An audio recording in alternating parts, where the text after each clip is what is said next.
Good morning बच्चों, क्या हाल है? खूब त्योहार मन रहा है? मजे में हो? अच्छा, बहुत अच्छे। सारे लोग केवल त्योहार मना रहे हो। मैंने शेट वन दिया था ना? हाथ उठाओ, कितने लोग तैयारी किए हो? हाथ उठाओ। अच्छा, आप सब तैयारी कर रखे हो, बहुत अच्छा, गुड। पढ़ते चलो पढ़ना होगा ना, कोई उपाय तो है नहीं। बिना पढ़े हुए क्या होगा? कुछ नहीं होगा। सरकार जी बिना पढ़े तो नंबर देंगे नहीं। बच्चे चल चल चल, थोड़े काम की बात कर लेते हैं। हाँ, ज्यादा मिजाज में हो, चलो ठीक है, मिजाज में ही रहो। बच्चे अभी आज हम तुम लोग के पास सेकेंड सेट का सॉल्यूशन लेकर आए। सेकेंड सेट बनाना है ना? बनाना है, चलो बहुत अच्छा। तो सेकेंड सेट का सॉल्यूशन लेकर आए हैं, एकदम बढ़िया से करना है। और एक नए एक्सपेरिमेंट के साथ आए हैं, देखना, इसके बारे में बताना, अपना ओपिनियन देना सब लोग, कैसा रहा। तो चलो सेट में हम लोग बारी बारी से क्वेश्चन को देखेंगे और जितना एक्सप्लेन करने की जरूरत होगी उतना हम एक्सप्लेन करते चलेंगे। तो स्टार्ट किया जाए। जय श्री राम, जय गणेश। चलो स्टार्ट करते हैं। लव यू, स्टार्ट करो। अरे क्वेश्चन नंबर 1 आओ। यस, आ गया क्वेश्चन नंबर 1। क्या क्वेश्चन है? क्वेश्चन कह रहा है कि two charges of equal magnitude kept at a distance exert a force F on each other if the charges are halved and the distance between them is double। क्या कर दिया गया? चार्ज को हाफ कर दिया गया और दूरी को क्या कर दिया गया? दूरी को दुगना कर दिया गया। एक्सीलेंट। तो बच्चे कूलम का हम लोग को पढ़ाया है, कूलम का पढ़ाए थे ना एक नियम, क्या बताए थे? F is equal to K Q1 Q2 by R square, या F is equal to 1 by 4 pi epsilon naught Q1 Q2 by R square, है ना? तो चलो उनका हम लोग यूज करते हैं। F is equal to K Q1 Q2 by R square। लेकिन उन्होंने क्या बोला उन्होंने कि charge of equal magnitude kept at a distance exert a force on each other if the charges are half and distance between them is double। अरे तो यार यहाँ गलती लिखा गया यार, ये तो डबल कर दिया गया था, ये तो डबल कर दिया गया था, हम तो यहाँ हाफ कर दिए। ये डबल है, डबल डबल आर, 2r है, 2r यहाँ थोड़ा सुधार लेना। यहाँ 2r है, ये r/2 नहीं है, यहाँ 2r है, 2r है, यहाँ पर 2 है, यहाँ 2r का स्क्वायर हो गया। 2r का स्क्वायर का मतलब कितना हो गया? 4r स्क्वायर, ये नहीं लेना। और कितना हो जाएगा? 1/16, मतलब 1/16। तो आंसर क्या हो जाएगा? क्या हो जाएगा? डी हो जाएगा। इसका मतलब है कि चार्ज को हाफ कर दिया गया और डिस्टेंस को ट्वाइस कर दिया गया, तो कितना हो जाएगा? 16 टाइम्स लेस कर जाएगा। समझ में आया? क्लियर है ना? आगे बढ़े, चलो बहुत अच्छे। आते हैं क्वेश्चन नंबर 2 में, हम लोग आते हैं क्वेश्चन नंबर 2 में। क्वेश्चन नंबर 2 का है कि which one of the following is the SI unit of electric field. ये तो नहीं बताएंगे क्या होता है इलेक्ट्रिक फील्ड, क्या होता है, क्या होता है? यस, क्या होता है? Force by charge. Excellent, force by charge. तो फोर्स का क्या हो गया? न्यूटन। चार्ज का क्या हो गया? Coulomb. Force by charge, Newton पर कूलॉम, न्यूटन पर Coulomb. Answer number D is the correct answer of question 2। Excellent. चलते हैं हम लोग क्वेश्चन नंबर 3 को देखते हैं। क्वेश्चन नंबर 3 में क्या दिया गया है? आ जाओ। यस, बहुत अच्छा। ये भी क्वेश्चन मेरे बताने लायक नहीं है। चलो नोट्स निकालो सब लोग, नोट्स निकालिए। नोट्स में क्वेश्चन दिया हुआ है, when an electric dipole is placed in uniform electric field it experience. जब किसी डाइपोल को, डाइपोल याद है नहीं याद है? दो equal charge, opposite nature, plus Q minus Q, 2l, mid point से इधर। डाइपोल याद है ना? डाइपोल। अब ये डाइपोल को अगर मैग्नेटिक फील्ड में रख दिया गया, ये मैग्नेटिक फील्ड है, इस मैग्नेटिक फील्ड में डाइपोल को, ये मैग्नेटिक फील्ड है, इस मैग्नेटिक फील्ड में डाइपोल को रख दिया गया, क्या डेवलप करेगा? बोलो बोलो, क्या डेवलप करेगा? यस, एक्सीलेंट, टॉर्क डेवलप करेगा। टॉर्क, बल आघूर्ण। क्या उत्पन्न होगा? बल आघूर्ण। यस, टॉर्क डेवलप होगा। Is the answer is B. Your correct answer is B, 3 का बी। तो प्रॉब्लम है क्या? नहीं ना? प्रॉब्लम है तो तुरंत पूछना। आते हैं क्वेश्चन नंबर 4 में। 1 वोल्ट, बोलो बोलो, 1 volt equal to, yes, 1 volt is equal to 1 joule per coulomb. अरे नहीं पढ़े हो बुद्धू, पिटाई हो जाएगा, एकदम पिटाई हो जाएगा। इजी क्वेश्चन है, ऐसे क्वेश्चन को यहां होठ पर रखो, ऐसे क्वेश्चन का आंसर जुआ पर रखो। कोई होठ चूमे तो पहले फॉर्मूला जाए, है ना। ऐसे क्वेश्चन को एकदम, ये तो बचपन का प्यार है। क्या पोटेंशियल विभव बराबर कार्य बटा आवेश, potential is equal to work by charge. Work का क्या होता है जूल, चार्ज का क्या होता है coulomb, joule per coulomb. Your answer is correct, C is the correct answer of question number 4। Excellent. We are going to question number 5। अरे वाह, question number 5। If a dielectric slab is introduced in between the two plates of a parallel plate capacitor। मान लो कि ये parallel plate capacitor है। इस parallel plate capacitor में तुम क्या करोगे, यहां पर एक डाइलेक्ट्रिक स्लैब को ऐसे रख दो, नहीं रख देते हैं तो क्या हो जाएगा, क्या, अरे बुधवा, तो इसमें जब तुम डाइलेक्ट्रिक अरे पहले क्या होता था, पहले होता था epsilon not a by D, नहीं होता था epsilon not a by D.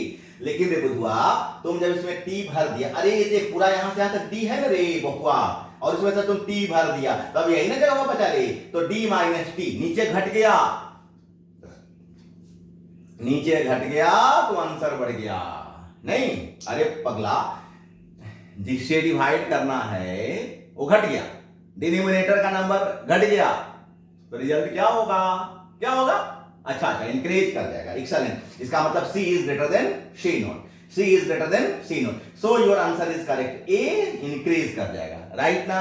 चलिए बहुत अच्छे, आते हैं हम लोग क्वेश्चन नंबर 6 में आते हैं। क्वेश्चन नंबर 6 में क्या, क्वेश्चन नंबर 6 ए तो एकदम नहीं बताएंगे, और जो नहीं बताएगा उसको हम तोप से उड़ा देंगे। एक तोप लगाएंगे, उसमें बड़ा सा गोला एकदम लगाएंगे और तोप में बांध करके उसको उड़ा देंगे। बोलो एप्सिलॉन नॉट का वैल्यू क्या होता है। अच्छा, अरे वाह, सबको याद है, बहुत अच्छा। The value of absolute permittivity कितना होता है, your answer is A, correct answer is yes yes yes yes yes yes 8.854 into 10 to the power minus 12 coulomb square per newton per metre square. Excellent. Question number 7। In region of constant potential, potential constant है बालक, potential क्या है, नियत है। अच्छा, हाँ हम अंग्रेजी बोल दिया, अरे हम अमेरिका से हैं, विद्वान आदमी है, परम विद्वान, तुम लोग तो देहाती हो, अच्छी। ओ अच्छा, तुमको ही पोटेंशियल आता है, तो हम बोलते हैं विभव, तुम बोलो पोटेंशियल। हाँ, तुम लोग अंग्रेज, हम देहाती। विभव बोलो बोलो बोलो। अगर पोटेंशियल कांस्टेंट हो गया तो फॉर्मूला तो पढ़े हो ना, E equal to D V by V R, और भैया जी ये V कांस्टेंट हो गया, V कांस्टेंट हो गया। और हम जब बच्चे थे तो आप लोग हमको डिफरेंशिएशन में पढ़ाए थे, कांस्टेंट का डिफरेंशिएशन अच्छा 0, तो कांस्टेंट का differentiation 0। So your correct answer is B, the electric field is 0। Lovely. आते हैं क्वेश्चन नंबर 8 में, which one is not correct. Not correct question फंसा दिया। लड़का लोग देखेगा ना, बचुआ देखेगा, दीदी लोग देखेगी, क्या देखोगे दीदी लोग, करेक्ट आंसर देखना ना, और मारोगे तो ये करेक्ट है ना। एनर्जी का फॉर्मूला नहीं होता है, ये भी करेक्ट है, नहीं होता एनर्जी का फॉर्मूला, तो कौन कौन मारेगी, कौन कौन, अरे यो करेक्ट है Budhwa,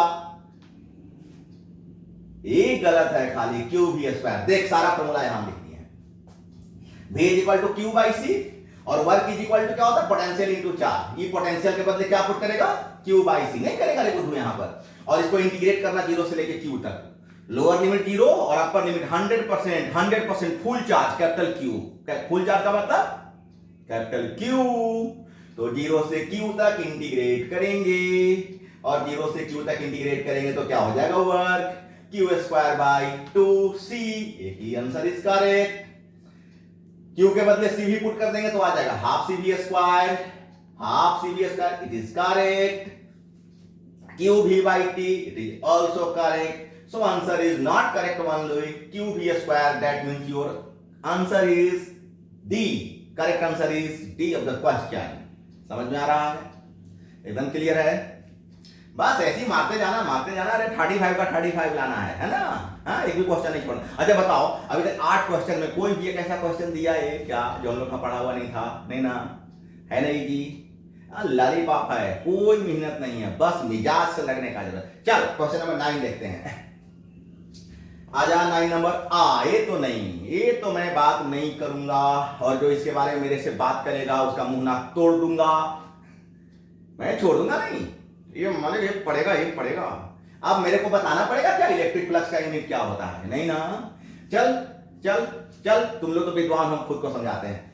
phi equal to E D S, E का मतलब है by Q into D S, F का मतलब हो गया newton, Q charge coulomb, D S area metre square, newton पर coulomb metre square is the correct answer. Correct answer is C of the question. समझ में आ गया? 35 में 9 हो गया, बात करते करते 9 हो गया। आते हैं क्वेश्चन नंबर 10। क्वेश्चन नंबर 10 आ जा। यस, आ गया। The surface considered for Gaussian law. Gaussian law बोलो क्या, ये याद आ रहा है? एक ऐसा वायर होता था, इसके चारों ओर एक ऐसा वायर होता था, इसके चारों ओर हम लोग ऐसे करके कंसिडरेबल ऐसे बना देते थे, और इसको क्या बोलते थे? Gaussian surface. याद आ रहा है? क्या बोलते थे? Gaussian surface. So Gaussian surface is the correct answer. जो गॉसियस लॉ में जो सरफेस कंसीडर होता है उसको क्या बोलते हैं? Gaussian surface is the correct answer. Gaussian surface. चलिए आते हैं क्वेश्चन नंबर 11 में। आहा, ये भी गॉसियस थ्योरम है। अच्छा, किसको किसको गॉसियस थ्योरम याद है? हाथ उठाओ, हाथ उठाओ। अच्छा, सबको याद, बड़ी तेज हो गए यार तुम लोग।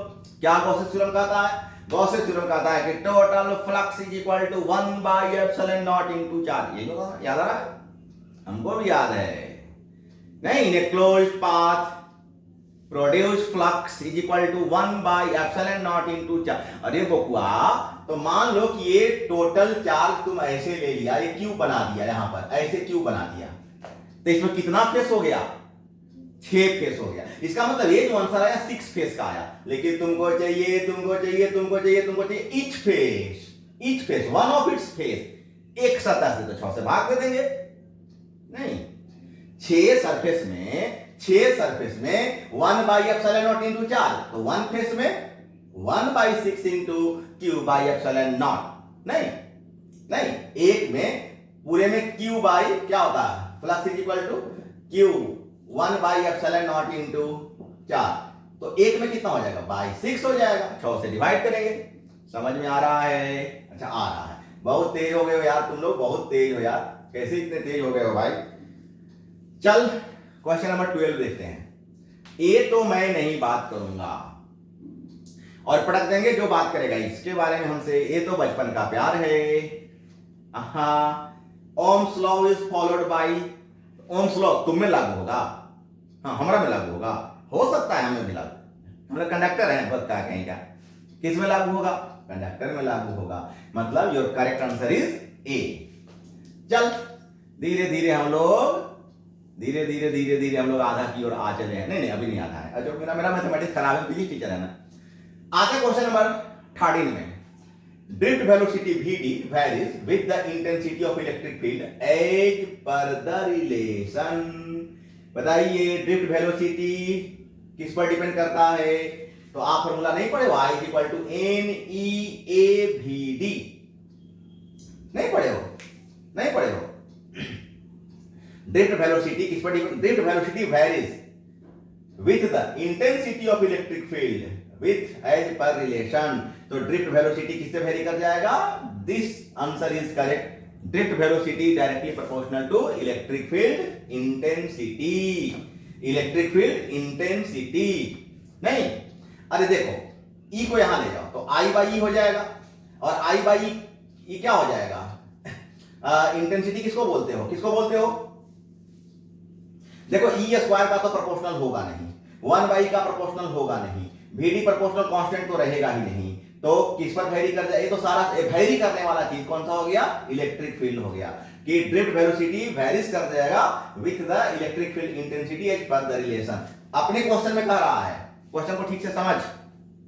क्वेश्चन में कह रहा है कि अगर drift velocity electric field intensity के साथ वेरी कर रहा है तो कौन कौन प्रोपोर्शनल हो गया? This VD is proportional to E। कहता है कि क्वेश्चन हम ऐसा दे दिए और बताइए चारों में से इसको कौन फॉलो कर रहा है? तो ये वाला फॉलो कर रहा है। अरे पगला, ये तो इनवर्सली प्रोपोर्शनल हो गया, ये तो इंटेंसिटी का स्क्वायर हो गया, चर्चा नहीं है।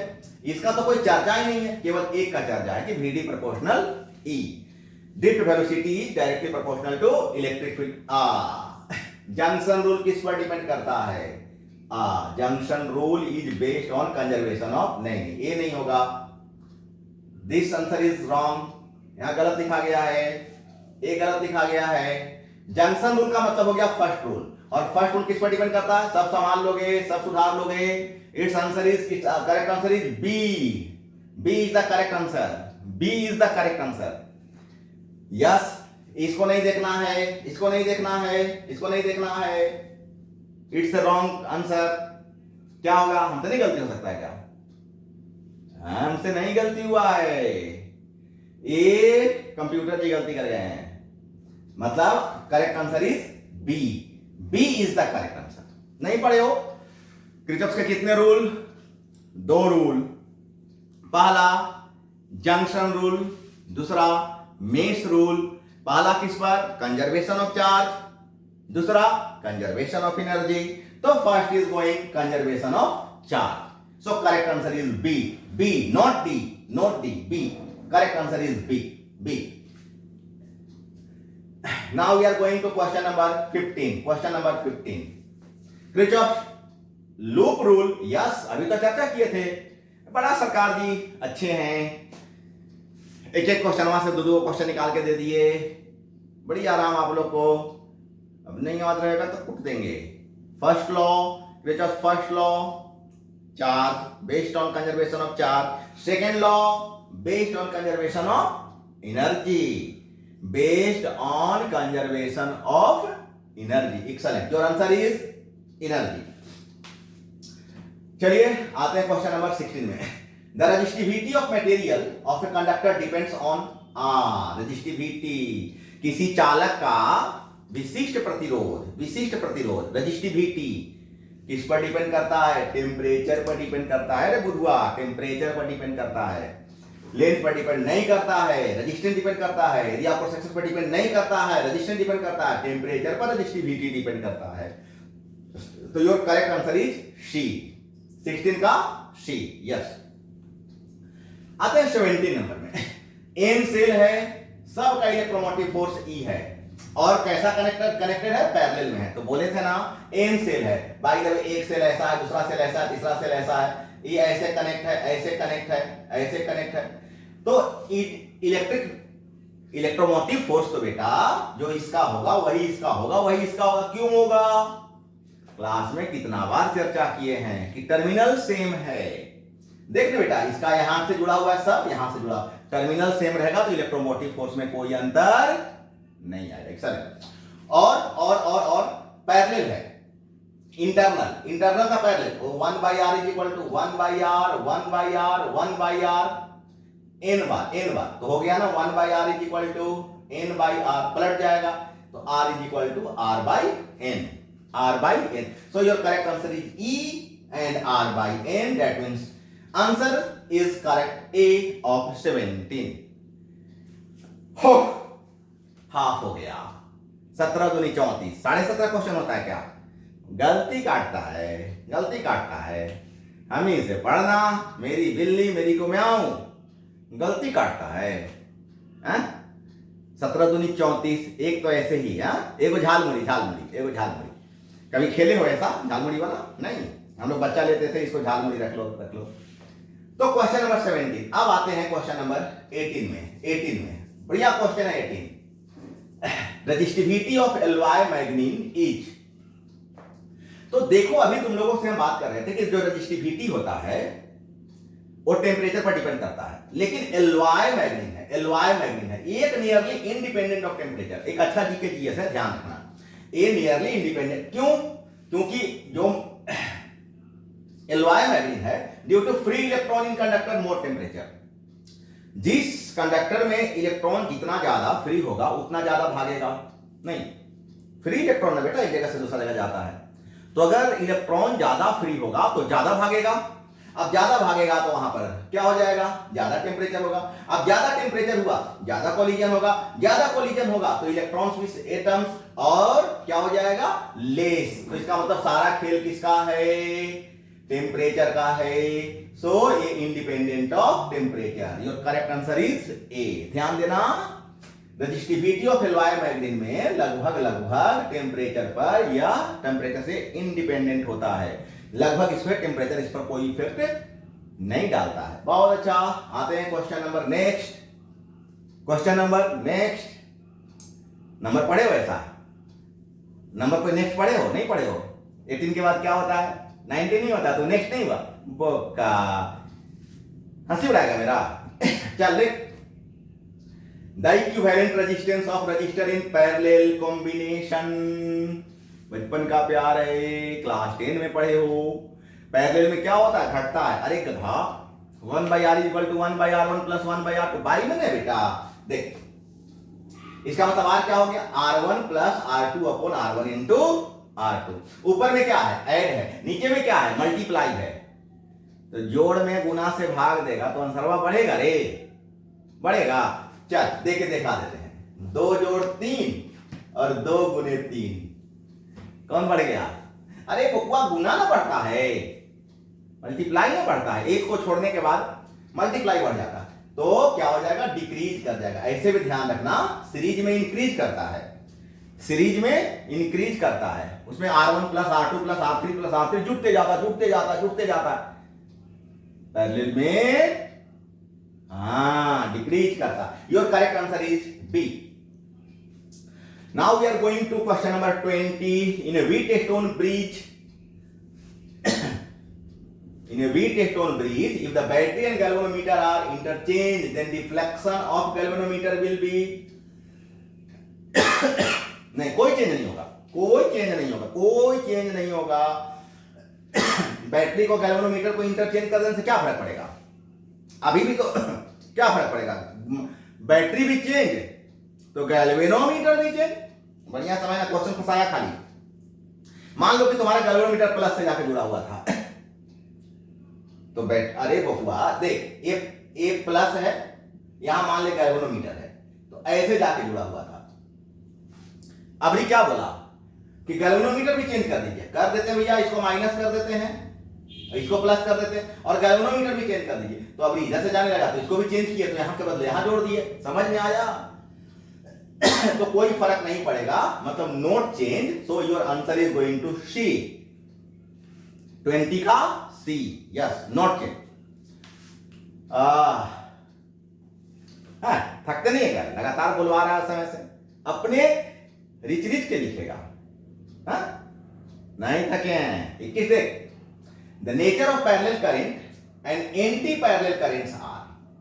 पैरेलल करंट और एंटी पैरेलल करंट का, तो पैरेलल करंट नहीं बताए थे कि देख, 2 तार है, दोनों ऐसे जा रहा है, हो गया पैरेलल करंट। तो इसका फोर्स ऐसे लगता था, क्या होता था? अट्रैक्शन होता था। तो पैरेलल में अट्रैक्शन और एंटी पैरेलल, ये खाली करंटवा इधर कर दे, इधर भागने लगेगा और इधर भागने लगेगा, तो इसमें क्या हो जाएगा? रिपल्सन हो जाएगा। पैरेलल में यस अट्रैक्शन, पैरेलल नहीं जाना, अट्रैक्शन हो जाएगा। खाली मेरे साथ पैरेलल चलना, बाकी पैरेलल नहीं जाना। पैरेलल में अट्रैक्शन, देखते हो ना, 2 को सीधे जा रहा है, उसको देखो, कुछ बात बनेगा, लेकिन हम इधर जा रहे हैं और उधर जा रहे हैं, जा खत्म, रिपल्सन। पैरेलल में अट्रैक्शन और अपोजिट में एंटी पैरेलल। अपोजिट नहीं बोलना, एंटी पैरेलल बोलना। एंटी पैरेलल मतलब पैरेलल तो रहता है, खाली डायरेक्शन में बदल जाता है। एंटी पैरेलल, उसमें क्या होता है? Repulsion. Your answer correct is B, 21 का B.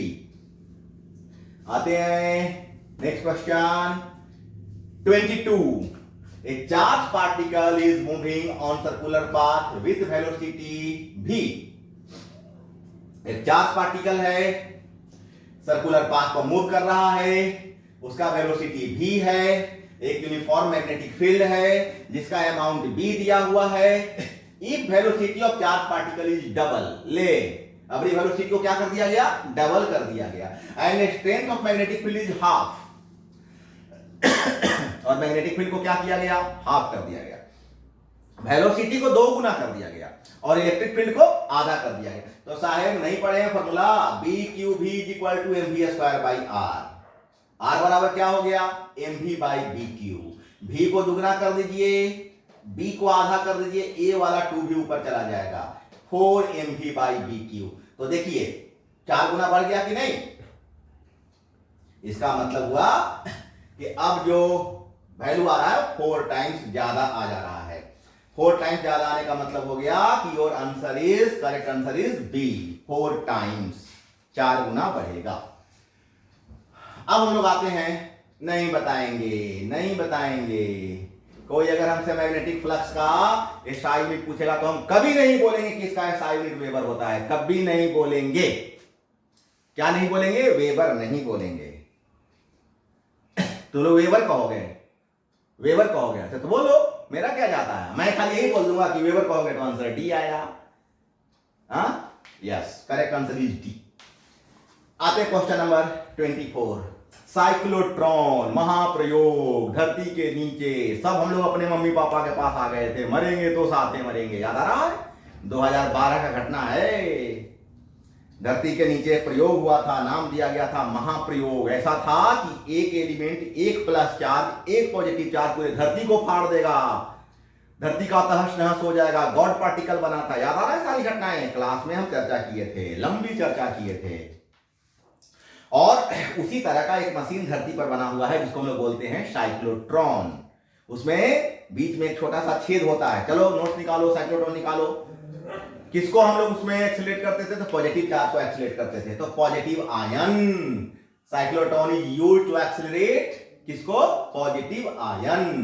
That means answer, correct answer is C. Excellent.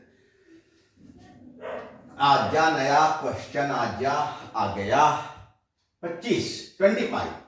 The magnetic field B at the center of a current carrying circular loop of radius r. Magnetic field कितना है? B है।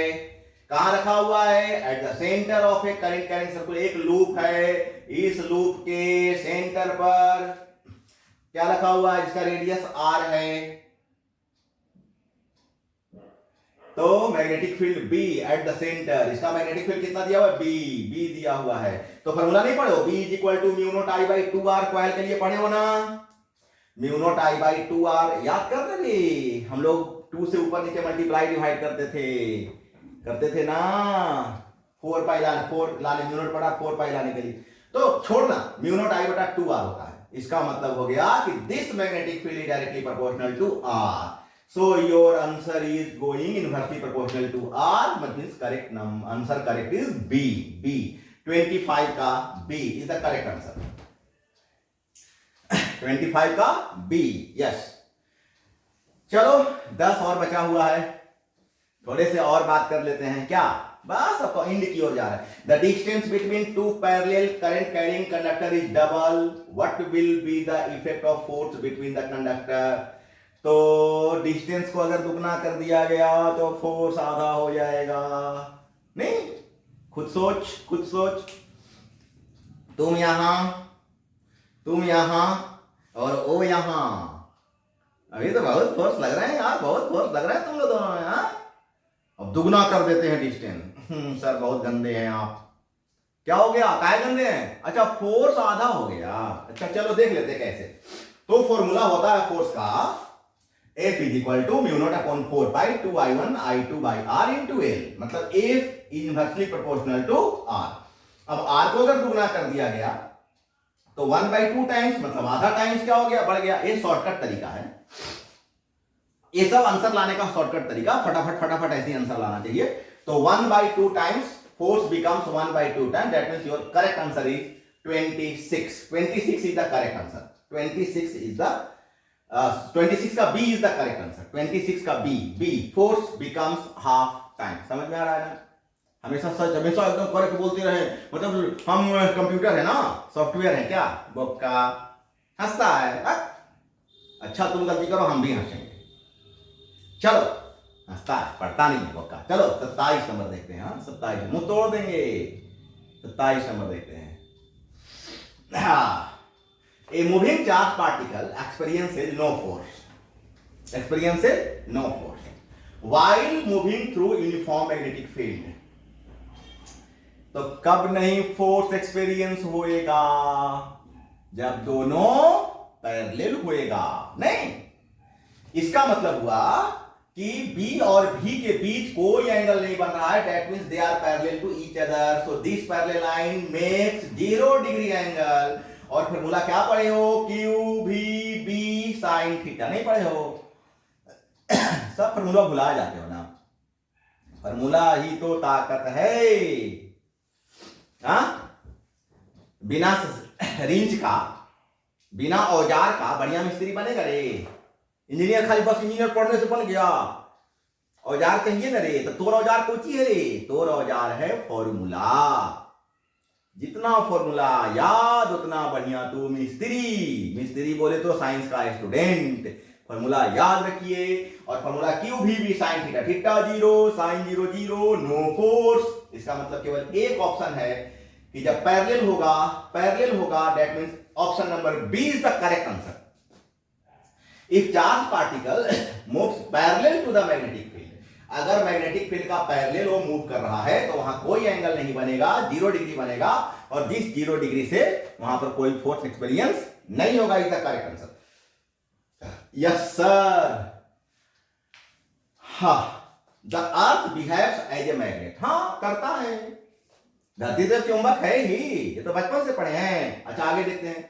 With magnetic field pointing approximately from geographic. अच्छा, तो भौगोलिक स्थिति में इसका magnetic field कैसे पॉइंट होता है? तो साउथ से नॉर्थ होता है। नहीं, हम लोग जब बच्चा थे ना तो हम लोग से बड़े वाले लोग खूब पूछते थे, एगो चुंबक लो, एगो रस्सी बांध के ऐसे लटका दो, घूमेगा घूमेगा घूमेगा घूमेगा, बताओ नॉर्थ साउथ में काहे जाके रुका? याद आ रहा है क्वेश्चन? खूब हम लोग को बचपन में सब लोग परेशान किया है। हम लोग सोचते थे काहे करता है, काहे करता। अब जब बड़ा हुए तो पता चला कि अच्छा, धरती भी एक चुंबक है। तो जिधर हम लोग का चुंबक वाला नॉर्थ जा रहा है, धरती वाला साउथ जाता है, और दोनों हो जाता है साउथ नॉर्थ, दोनों अट्रैक्ट हो जाता है, मतलब south to north. Excellent, your answer is B. B is the correct answer. अब आते हैं क्वेश्चन नंबर 29। भैया, ये तो ज्योग्राफिक मेरिडियन और मैग्नेटिक मेरिडियन के बीच का एंगल को क्या बोलते हैं? क्या बोलते हैं? डिक्लिनेशन। एक्सीलेंट। अब भी नहीं बताते तो पिटाई हो जाता। Yes, magnetic declination is the angle between magnetic meridian and geographical meridian. The angle between magnetic meridian and geographical meridian is called magnetic declination. So A is the correct answer. A is the correct answer. नहीं पढ़े हो? Magnetic declination, magnetic inclination, horizontal component सब बताए थे ना रे। Magnetic element का यही सब तो कम क्या है? जो अर्थ मैग्नेट है इस सब का कंपोनेंट यही तीन गुना होता है रे। Inclination, declination, horizontal component. और डिक्लिनेशन क्या होता है? एंगल तो है किसके किसके बीच का? तो ज्योग्राफिक मेरिडियन और मैग्नेटिक मेरिडियन, इनके बीच का जो एंगल होता है उसी को बोलते हैं मैग्नेटिक डिक्लिनेशन। चलो भैया, देख लेते हैं 30 नंबर में। The strength of earth magnetic field is very. तो मैग्नेटिक फील्ड का जो स्ट्रेंथ नहीं बताए थे कि ये धरती माता, चलो प्रणाम करो, प्रणाम करो धरती माता को। अब इनको दो यहां बांध दो। इसको हम लोग बोलते थे इक्वेटर, इसको बोलते थे पोल। इक्वेटर से पोल जाते जाते क्या होता था? वैरी करता था। इसका मतलब है कि अलग अलग जगह पर, पृथ्वी के सतह की अलग अलग जगह पर जो स्ट्रेंथ होता है वो अलग अलग होता है, अलग अलग ताकत होता है। तो यही चीज लिखा हुआ है डी में कि vary from place to place on the earth surface. पृथ्वी के सतह पर अलग अलग जगह पर जो स्ट्रेंथ होता है, अर्थ मैग्नेटिक फील्ड का जो स्ट्रेंथ होता है वो अलग अलग होता है। तो your answer correct is yes D. Yes, D is the correct answer. चलो, एक क्वेश्चन यहां पर रखते हैं 5 करोड़ का। एक क्वेश्चन 5 करोड़ का है, ठीक? एगो कागज पर 5 करोड़ लिख के चाक काट लेना। हाँ, ठीक है, बहुत अच्छा। The vertical component of earth magnetic field at a place √3 times. √3 times तो नहीं फॉर्मूला पढ़े हो? 10 del is equal to BV by BH। पढ़े हो ना? BV का मान कितना दिया हुआ है कि हॉरिजॉन्टल का √3 टाइम्स है। देखो ना रे, √3 टाइम्स हॉरिजॉन्टल, हॉरिजॉन्टल का √3 टाइम्स। तो BH कट गया, खाली √3 बचा। √3 किसका मान टेन में होता है? तो 60 डिग्री का होता है। 60 डिग्री का होता है। तो डेल का मान कितना निकल गया? 60 डिग्री निकल गया। Answer correct is C. हाँ, तुम लोग आज से करोड़पति हो गए। करोड़पति सब लोग आओगे जब फिर से तो पैसा भंजा करके, और उसमें से सब लोग मेरे लिए 1 करोड़ ले आना। हम भी हो जाएंगे करोड़पति। नहीं नहीं देगा, कोई बात नहीं है, मेरा फीस दे देना। हाँ, मेरा फीस दे देना। चलिए आते हैं। क्या? अच्छा, अपनी वाली को दोगे, ठीक, बाकी पैसा अपनी वाली को दे देना, हमारा फीस दे देना। Lenz law is a consequence of energy. भैया ये तो क्वेश्चन ही नहीं पढ़ेंगे, क्या क्वेश्चन पढ़ेंगे, टाइम वेस्ट क्यों करेंगे। ऊर्जा संरक्षण का सिद्धांत है लेंज का नियम, E is equal to minus D phi by D T, Faraday चचा का उल्टा। नहीं, इलेक्ट्रोमोटिव फोर्स उसका विरोध करता है जिसके कारण वो पैदा हुआ था। फैराडे चचा बोले थे E बराबर D phi by D T, Lenz uncle बोल दिया हाँ ठीक, तो E बराबर D phi by D T, but in behave they are just opposite to each other. In the question this minus sign is represents the opposite direction of electromotive force and rate of flux, so it is the conservation of energy. हमको भी बोलने आता है, मैं भी बोलूंगा, conservation of energy. Excellent. So correct answer is A. चलो question number 33. The electromotive force induced in a coil, Faraday second law, यही ने बोले थे फैराडे का दूसरा नियम कि D phi by D T तब तक इलेक्ट्रोमोटिव इंड्यूस्ड इलेक्ट्रोमोटिव फोर्स तब तक निकलते रहेगा जब तक D phi by D T rate of flux जब तक होते रहेगा।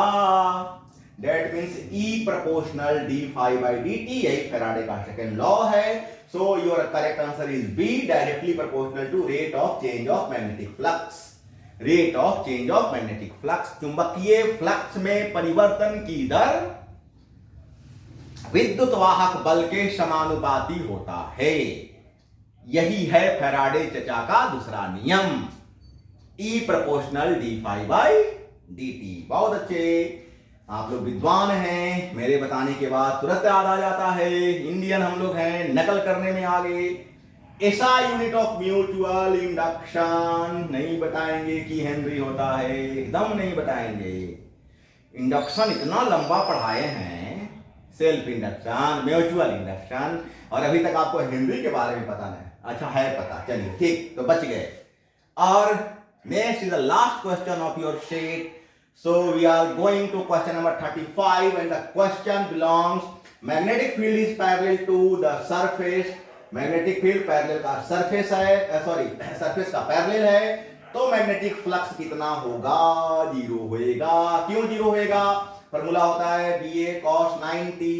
अरे भैया जब पैरेलल हो गया ना, magnetic field is parallel to surface, देखिए सरफेस है, मैग्नेटिक फील्ड पैरेलल हो गया, इसका मतलब ऐसे निकला था, क्योंकि ये तो जब निकलता है तो 90 डिग्री पर निकलता है, तो ये ना 90 पर निकला रे पक्का, तुमको इसके बीच का एंगल चाहिए। और सरफेस पर कैसे निकलेगा? 90 डिग्री पर निकलेगा। देखो यही लिखे कि B dot A B cos theta, the magnetic field B is parallel to the surface, so magnetic field in a direction perpendicular to, यहां तो परपेंडिकुलर देख रहे हो, इसके ही पैरेलल है, ये निकलेगा ऐसे, तो यही ना एंगल बनेगा, 90 डिग्री का बन जाएगा। और फार्मूला होता है बी ए कॉस 90, और थीटा के बदले 90 पुट करोगे, और कॉस 90 कितना होता है? लड्डू, लड्डू, टेस्टी लड्डू होता है। तो answer, your correct answer is ए। मतलब हम लोग 35 का 35 सॉल्व कर दिए। जय बजरंगबली, जय श्री राम। नहीं सॉल्व कर दिए। अब अपना 35 नंबर आ गया तुम लोग का।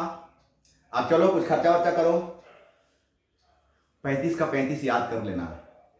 ऐसे ही अगर 5 सेट का 5 सेट हम लोग कर लोगे, जरूर क्वेश्चन भिड़ेगा, जरूर भिड़ेगा। अच्छा अच्छा क्वेश्चन दिया हुआ है बेटा, सरकार जी मेहनत करके क्वेश्चन बनाए हैं। लगता है कि उनके यहाँ भी अब पढ़े लिखे लोग आने लगे। नहीं, अरे सब पढ़े लिखे होते हैं। अरे मैं मजाक करता हूँ, अपने तक रखना, सरकार जी के पास मत भेज देना, ना तो हमको चल जाएंगे, तुम्हारा पैसा डूब जाएगा, फीस पे। एक जरूरी बात ध्यान दो, अभी जब तुम पूरा क्वेश्चन देखोगे, 35 क्वेश्चन देखोगे, उसके बाद तुम्हारे पास एक नया पेज आएगा, एक डिस्क्रिप्शन। इस डिस्क्रिप्शन में जितने भी क्वेश्चन हैं वो सारे 35 क्वेश्चन का इसमें एक पीडीएफ रहेगा, जिसमें 35 का 35 क्वेश्चन रहेगा। तो तुम इसको देखना, क्वेश्चन तुमको ढूंढने के लिए कहीं बाहर जाने का जरूरत नहीं है, यहीं पर तुमको मतलब क्वेश्चन मिलेंगे। और उससे सबसे बड़ा फायदा क्या होगा ना, कि भाई जब किसी क्वेश्चन में तुमको डाउट है तो सिर्फ पर्टिकुलर वही क्वेश्चन का मेरे पास तुम चर्चा कर सकते हो, उसी को तुम मेरे पास सेंड करके तुम इस पर अपना डिस्कशन कर सकते हो, मैं तुम उस पर बता सकता हूँ। तो इस डिस्क्रिप्शन में तुम जाओगे और जाकर के पूरे क्वेश्चन को तुम देखना, और कोई दिक्कत होगा तो फिर मेरे से बात करना। Okay, bye bye, bye bye, bye bye, good day.